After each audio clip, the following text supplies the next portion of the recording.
Winning a government tender, it can totally transform your business, right? We're talking serious growth, real stability. But, and it's a big but, it's a super competitive world with some really strict, unforgiving rules. So let's get into it. Here's the playbook for South African entrepreneurs. And this quote, wow, it just hits on such a painful reality. For so many entrepreneurs, the biggest hurdle isn't their skill, it's not the quality of their service, it's some small, totally avoidable admin error that gets them kicked out of the race before they even get started. So the big question is, how do you actually stay in the running and give your business the best possible shot at winning? Well, that is exactly what we're going to break down. This isn't about luck, not at all. It's all about preparation and having a solid process. We're going to walk through a clear, step-by-step guide to help you navigate the entire tender system. Okay, first things first. Before you even think about looking for a tender to bid on, you've got to get your business foundationally compliant.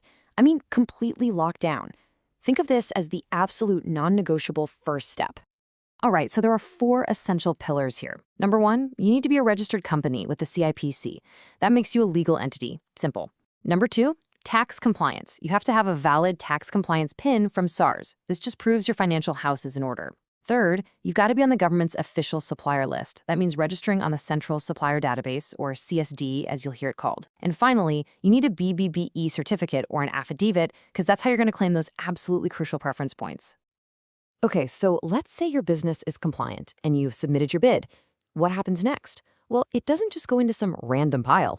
Nope. It enters a really highly structured evaluation process. And honestly, understanding this process is the secret to crafting a bid that's actually going to score high. So think of it like this. Your bid has to pass through 3 different gates. It starts with a simple compliance check. If it passes that, it moves to a technical evaluation they call functionality. And only if it gets through that does it finally get scored on price and preference points. Let's break down what happens at each of these gates. Okay, stage 1. Compliance. And this is so important. This first stage is a simple pass or fail. That's it. It doesn't matter how brilliant your proposal is, if you've missed a signature, if you forgot a required document, your bid is marked non-responsive and it's game over. Seriously, it will not be looked at any further. So if you pass compliance, congrats, you move on to functionality. This is where you actually prove you can do the job. The evaluators are going to score you on your company's relevant experience, your team's qualifications, your capacity, like your equipment and staff, and the whole methodology you're proposing. You usually need to hit a minimum score here, often 70% or even higher, just to make it to that final stage. All right, now we're at the final scoring round. It all comes down to a points system, and it changes based on how much the tender is worth. So for tenders under 50 million rand, it's an 80-20 system. That's 80 points for your price and 20 points for your BBBE status. For the really big tenders, over 50 million, it switches to a 90-10 split. So let's break that down even more. For the price part, it's pretty simple. The lowest qualifying bid gets the most points, either 80 or 90. Then for the BBBE part, if you're a level 1 contributor, you get the full 20 or 10 points. The better your BBBE level, the more points you rack up. And that can give your bid a huge competitive edge. Let's see how this actually works with a real-world example. Imagine there's a 2 million rand tender, so it's on the 80-20 system. Maybe your price isn't the absolute lowest, so you get, say, 76 out of a possible 80 points. But, and here's the key, you're a BBBE level 1, so you get the full 20 points. Your total score? A whopping 96 out of 100. And at the end of the day, it's the bidder with the highest combined score who wins. Simple as that. Okay, now that we know the rules of the game, let's talk about the most common ways people get themselves thrown out. These are the simple, super frustrating errors that you absolutely have to avoid. This one, it's brutal. And there is 0 wiggle room. Even 1 minute late means you are automatically disqualified. Period.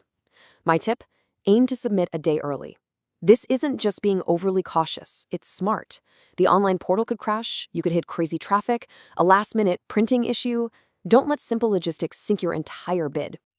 Unsigned forms. I know, it sounds so basic, but an unsigned declaration or pricing schedule is seen as an incomplete bid. It's a tiny human error with massive consequences. So before you seal that envelope or hit submit, do a final check, literally page by page, and hunt for those signature lines.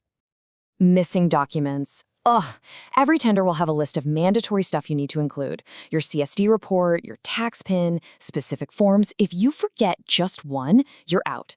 The solution here is your new best friend, a checklist. Make one directly from the tender document itself and physically tick off every single item as you put it in. Seriously, it's a lifesaver. Math errors. Look, incorrect calculations don't just look sloppy, they can make your whole bid look non-compliant. A simple slip on the calculator can raise big red flags about your attention to detail. So please, have someone else, a colleague, a friend, anyone with a fresh pair of eyes, just double-check your numbers before you submit. Outdated certificates. This is another common one. Submitting an expired tax certificate or an old BBBEE affidavit is exactly the same as not submitting one at all. See, compliance isn't a one-time thing. It's something you have to stay on top of. Pro tip, put your renewal dates in your calendar with reminders set for a month in advance. That way, you're always ready to go. Okay, we've covered the prep work, we've looked at the scoring system, and we've gone through the pitfalls to avoid. Now, let's wrap this all up into a final, actionable strategy for success. At the end of the day, winning tenders comes down to meticulous preparation. This checklist right here, this is your final line of defense. Before you submit, you need to ask yourself every single one of these questions. It's not about hoping for a lucky break. It's about making sure you've done everything in your power to submit a perfect, compliant, and competitive bid. And remember, winning the contract, that's just one phase in a much larger process. As you can see in this diagram, after the award comes contract management and performance review. Your success on this tender is what builds your reputation for the next one.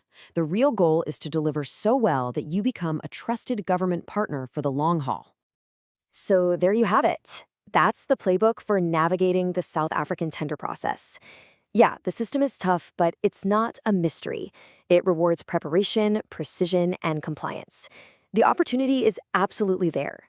The only question left is, are you ready to take it?